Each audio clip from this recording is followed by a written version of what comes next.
you wanted the best, you've got the best podcast, the hottest podcast in the world.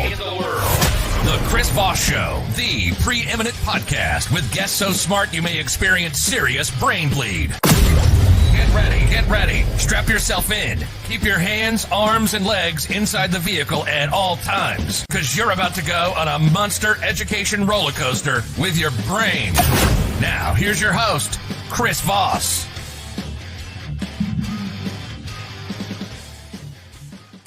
Hi, folks. Chris Voss here from the ChrisVossShow.com, the ChrisVossShow.com. Hey, we certainly appreciate you guys coming by the show.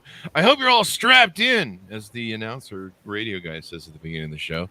I don't know why you'd want to be strapped in. I have this picture in my head of everyone sitting in their office chairs, not doing their work today, and they're just like putting on a seatbelt. Like, is that a thing? They probably have those at work too, but they're probably more like the strap in at work is probably more like you're locked down to your desk on some medieval sort of torture chamber and say, do your work, and your boss is whipping the chain or something. I don't know. I've created just a whole thing that goes on. Clearly I'm self-employed and don't go into the office. Anyway, guys, thanks for tuning in. I don't know what that ramble was about, but we improv the beginning of our show. So there you go. Have fun with that. I've just created just an imagination of horror in people's minds. Like, why did I tune in today? Anyway, guys, we have, of course, an amazing, brilliant multi-book author on the show. But in the meantime, go to youtube.com/Chris Voss. Hit the bell notification button. Go to goodreads.com/Chris Voss. Go to all our groups on Facebook, LinkedIn, Twitter, Instagram, the big LinkedIn group, the LinkedIn newsletter, and all those fun places. Go to also to my consulting speaking website, Chris Voss, leadershipinstitute.com. Today, our amazing author that we have on the show, Nan Fischer, is with us today. She's a multi-book author. We'll find out how many here in a bit. She has a new book coming out, a novel on July 26, 2022. Wait, it was just January yesterday. Why is it July now? I don't know. The new book is called Some of It Was Real. And she's going to be talking about that book and everything that goes into the book and what her thoughts are. And we're going to be talking about what we should be doing to read that book. So let's get into her bio here, which I have lost. And she is the author of Some of It Was Real by Berkeley Publishing, coming out July 2022. And the young adult novels, When Elephants Fly and The Speed of Falling Objects. Additionally, author credits include Junior Jedi Knights from the Star Wars series there, a middle grade Star Wars trilogy for Lucasfilm, and she co-authored sports autobiographies for elite athletes, including number one ranked tennis superstar Monica Seles and a Triple Crown race-winning jockey Julie Crome, Olympic gold medal speed medal skaters, legendary gymnastics coaches, and Olympic gold medal gymnasts. Welcome to the show, Nan. How are you? I'm doing well. Thank you so much for having me. Awesome sauce. I'm looking through your awards list here that's in your bio, and it is amazing all the awards you have.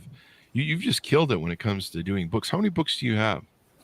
I have 11 out, and I think the next one, Some of It Was Real, will be my 12th. 12 books. Oh my gosh, that's awesome sauce. So give us your .coms, wherever you want people to find you on the interwebs and get to know you better. You can find me on Instagram and Twitter at Nan Fischer, Fischer author, and nanfischerauthor.com is my website. There you go. So what motivated you on to write this book? Well, I am obsessed with psychics. First of all, I find what they do incredibly fascinating, and I've had some experiences with psychics in my life that have stayed with me. I'm also interested in Imposter Syndrome. Do you know what that is? Yes, I do. We've had some people on. Yes, it's a big one. I think we all suffer at times from a crisis of confidence, and right now I'm having one being on your radio show. Oh, you're fine. And I'm also really interested in origin stories, which are the stories that we are told from our childhood, the memories we have from childhood, and sometimes even the lies we're told that we use to define who we are in life. And if your origin story is faulty, then you don't have the opportunity to live an authentic life. That's true. My origin story was let's see. I was born. I don't know. I can't come up with anything. I'm Yeah. trying to come up with some funny. It's Friday today, and I didn't have a podcast, so I'm off my game yesterday. So like, you give me a day off, and my brain goes woohoo. So give us an overall arcing story line. At least overall arcing of the book. Well, without giving anything away, some of it was real. It's about a psychic named Sylvie who's on the verge of stardom, but is unsure of her gifts, and a journalist named Thomas who has one last chance at redemption if he can prove that Sylvie's a fraud. So he sets a trap for Sylvie, and she falls into it. And he gives her an opportunity to prove she's the real deal by spending a week with him before his expose is published, where she's not allowed to research her audience members before her next show. So they play this game of cat and mouse during the week, but discover a very dark secret from Sylvie's past. And if they can figure out what that secret is, they have the opportunity to live more authentically. If they can't, it may destroy their lives unless they can figure out what's real. Now there's two people holding hands on the cover of the book. Do they have a romantic relationship, those two individuals, or? Definitely. Sylvie and Thomas definitely have a romantic relationship, but much of the book is about a game of cat and mouse where they're forcing each other to question their origin stories, to face their own imposter syndrome, and they're giving each other the opportunity to live an authentic life, whether or not they end up together in the end of the book. Do they start out together, or is this something that evolves in their cat and mouse? They definitely don't start out together. Sylvie is fighting for her life. She's fighting for her identity because Thomas is basically trying to prove she's a fraud and ruin her career. Thomas is fighting he's had some missteps in his journalism career, and this is his last chance with the LA Times to write an expose before he's going to be demoted to obituaries. And he decides he's going to basically out her initially. Yes, given his past, his mother is basically a victim of grief vampires, which is what he calls psychics, because they prey on people's grief. And so he has skin in the game. He really wants to prove that psychics aren't real at all. So what made you choose the structure of this? I mean, you mentioned earlier that you like psychics. Do you believe in psychics, or have you just kind of been always interested in them? I'm curious if you believe in psychics. There's a joke here somewhere about I knew you'd say that, or Right. something else. I'm not sure that I do. Let's put it that way. But I believe there's people intuitive, but I've watched a lot of different things. Penn and Teller, I think. So I'm not really sure, but I respect anyone's opinion if they believe in psychics.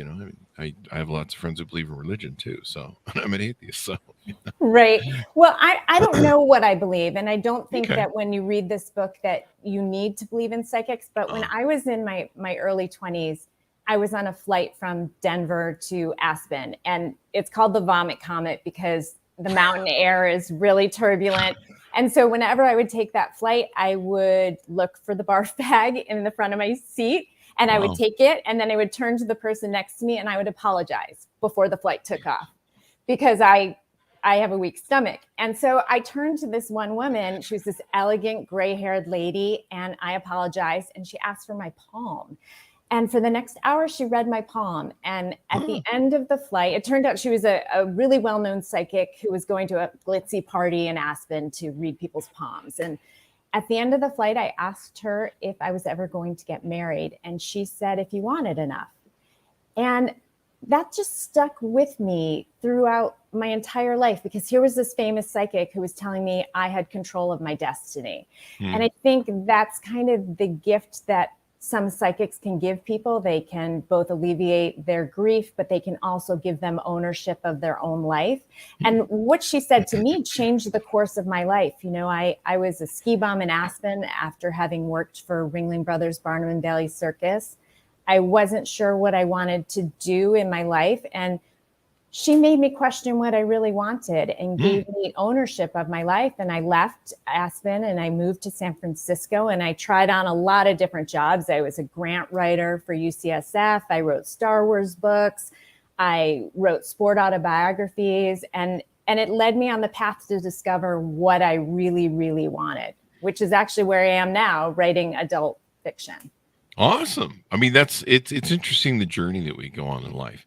And that's one of the things I love about the show is seeing how people, navigated their journey of life. Cause it's a wilderness of mirrors. It's an interesting thing that people go on, and I'm always curious as to why people choose what they do.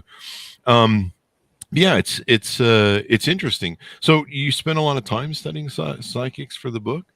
I did. I read a ton about psychics. I watched a lot of documentaries and fun TV shows like Tyler Henry's show. And there's a YouTube show called Seatbelt Psychic.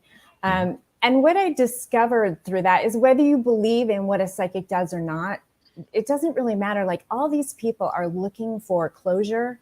They're looking to alleviate their grief. And some people do that through religion. Some people do that through adrenaline sports. Everybody has a way to do that. But what these people provide is another way for people to get through and move on in their lives. So I started out writing this book not knowing what I believed. And I realized by the time I'd finished that it doesn't matter what you believe. What matters is the gift that people can give other people. That's true. A lot of people, embrace a lot of things to get through life and kind of allay their, different fears or insecurities, or, and I think you're right. It helps people get empowered and stuff. And so, would you call this a romantic book as well? Because, I mean, they kind of end up in a relationship together. I would call it more of a mystery with lots of twists and turns and a page turner. So when I was a kid, my parents, before I could read, used to read a chapter out of a Dickens novel to us every night before bed. And what people don't know about Charles Dickens is that he started by writing for newspapers, and every chapter that was published was a cliffhanger so that you would buy the next newspaper. And so that's what I try and do in my writing. Every chapter I want people to want to turn the next page. So more than anything, I would say some of it is a page turner with some interesting twists, but that also leaves you questioning your own origin story and realizing that even if your origin story is true, you can still be the architect of your life. You can still be the hero of your life's journey and make decisions regardless of your past and what created you. Do you think it creates a good lesson for that, where a lot of people have, weird origin stories, maybe their origin story is more from their ego, and what their ego maintains is their PR presence as opposed to, what really happened. Like me, I was raised as, a son of an Arabian king and whatever, but we all know that's BS. But I don't know. But do you think it's a good, allegory or some sort of a good way to show people that maybe you should check your six on your own origin story? I think so. I think we go through life sometimes allowing life to happen to us. And I think that, as far as I know, you only get one opportunity. So taking control of your narrative is super important. My origin story is obviously everyone's. It's a lot of different things. But one thing for me in my childhood was I had someone who said to me a lot, "I love you, but I don't like you."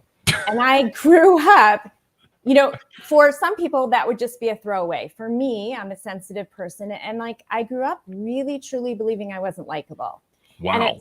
And at some point in my life, I just took ownership and said, that's not going to define who I am in the future. If you go through life trying to be likable, it's really difficult. And I think I spent most of my 20s trying to be likable. I still want you to like me, but it's not how I define myself. I understand that that's a belief set that I have, and that's part of my origin story. But that happened as a child seen through the lens of a child, and you get to decide as an adult how to look at those experiences and then how to move past them. So I guess I do hope that this novel makes people look at their own lives and decide who they want to be. There you go. My parents told me they liked me, but they didn't love me. And that's even worse. Get the hell out of our house as soon as possible. Right. Yeah, they weren't that bad. It was close though. I don't know. My dad, I don't know. Sometimes he'd look at me funny and be like, I know my mom used to say, I wish I had more daughters because you boys suck. Right. Something to that effect. But I couldn't blame her. We were awful children too. So I doubt that. we were trouble. Me and my brother were trouble. we would come up with stuff to drive my mom completely insane on purpose. And so I mean we earned some of the crap we got. But I don't know. We're just boys, really. Right. That's your job, pushing the boundaries as a kid.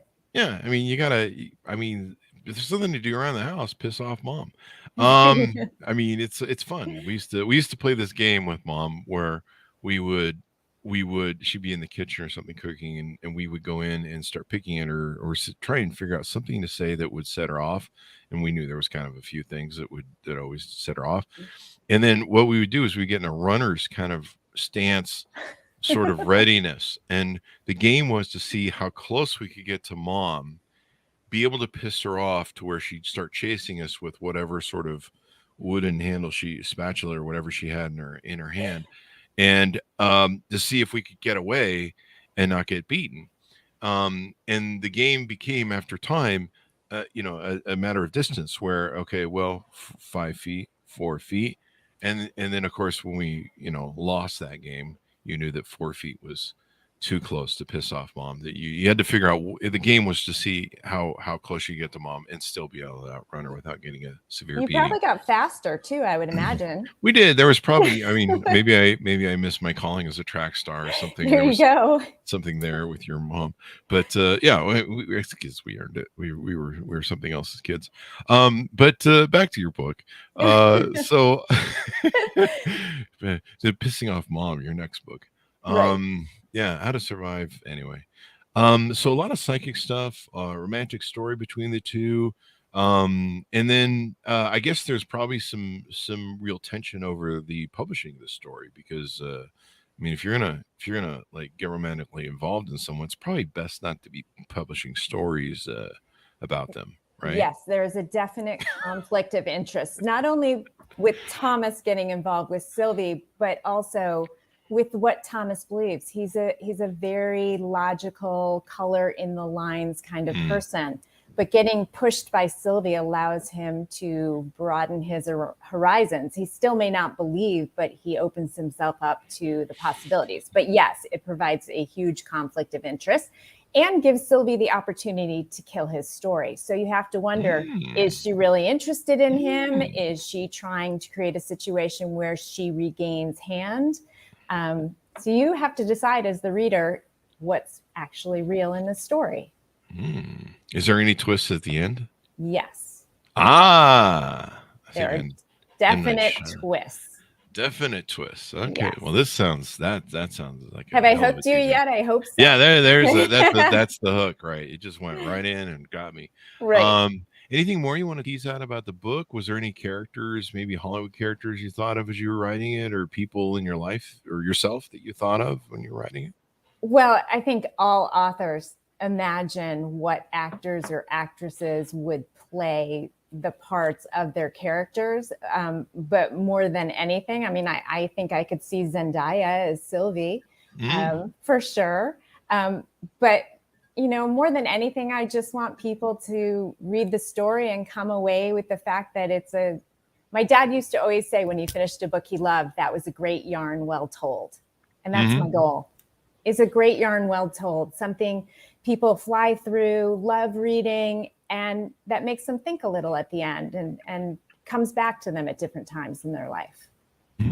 Yeah, it's always an adventure. People love these sort of books, and they love romance. They love complex stories and stuff. Do you see it ever becoming something you see on the big screen, or maybe TV? I mean, I think everyone hopes for that. And every time I write something, I see it first as kind of a movie in my mind.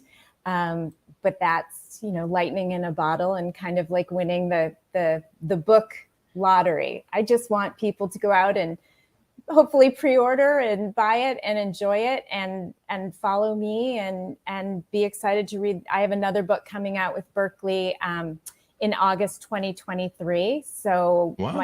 my hope is that people like what I write enough that I get to keep doing this gig, because it's really fun to sit and imagine. And do you want to know what the next one's about? Yeah, sure. Tease us out. Well, it doesn't have a title yet because I'm terrible at titles. So I depend upon my agent and the publishing house to help. I give so many titles, and no titles in all the books that I've ever written none of my titles have actually been chosen, which is fine. I'd rather write 500 pages than come up with a 3-word title. I find writing the novel much easier. But this next book is about this woman named Constance, who just desperately wants safety and love in her life. And she is dating a man who she is kind of doesn't really know that well, is kind of unsure of. But when he proposes, she says yes, because she wants to be married and she wants the happily ever after. And he gives her an antique engagement ring. And in the process of researching that ring, she discovers that the long dead man who created the ring was an American ambulance driver in World War I. And he wrote letters home from the war, and those letters have been compiled into a book. So Constance goes to the library to read those letters, and she senses a kindred spirit. And so on a whim, she writes a note to this long dead man, telling him about her fears about getting married. And she returns to the library to read more letters and discovers that this long deceased man has written her back. And that's the beginning of the story. Wow. Whoa, the hair on my neck just kind of stood up there. Oh, good. That's what I want. That's the reaction I want. I just kind of went, odd. So there you go. Well, it's been wonderful to have you on the show. We really appreciate it, Nan. Give us your .com so people can find you on the interwebs. Sure. Instagram at Nan Fischer Author, FISCHER, and my website is nanfischerauthor.com. There you go. And thank you very much for coming on. We really appreciate it. You've been a wonderful guest today. Oh, thank you so much. I love your show, and it was really wonderful to be here today. Thank you very much. So, folks, order up the book. You can pre-order it now wherever fine bookstores are wherever fine books are sold at fine bookstores. But don't go into those alleyway bookstores because they're dangerous. You might need a tetanus shot if you go into one, or you might get stabbed. So don't go into the alleyway bookstores. Only go to fine bookstores. Order up. It's going to be available July 26, 2022. The book is called Some of It Was Real, and sounds like you're going to really love it, and there's a good spin at the end, so definitely pick it up. Pre-order it now so you can be the first one on your block to take and say you read it. Go to youtube.com/Chris Voss. Hit everything over there with the bell notification button. Go to goodreads.com/Chris Voss. All the different groups we have on Facebook, LinkedIn, Twitter, Instagram, and all those crazy places that the show is at. Thanks for tuning in. Be sure to be good to each other, stay safe, and we'll see you guys next time.